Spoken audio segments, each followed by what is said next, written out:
See how quickly pipes can be adjusted using the Remove and Adapt Pipe function in Smap3D Piping.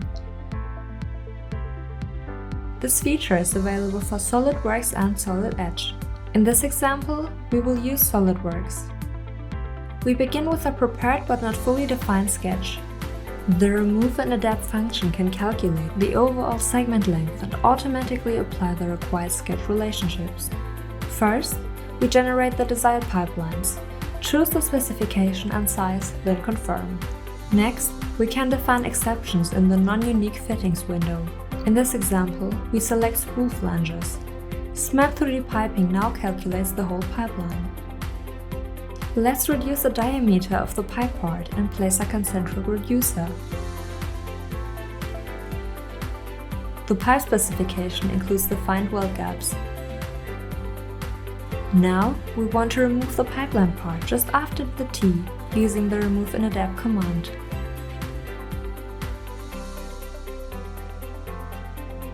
Finally, we reduce another pipe part to a specific length. For this, we simply select Adapt, enter for example a value of our desired 100 mm, and the pipe updates instantly, including all welding gaps.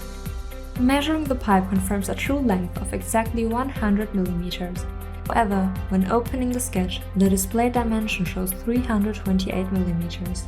This value is automatically calculated by Smap3D Piping and includes the elbow radius, weld gaps, the 100 mm pipe section, and the reducer length.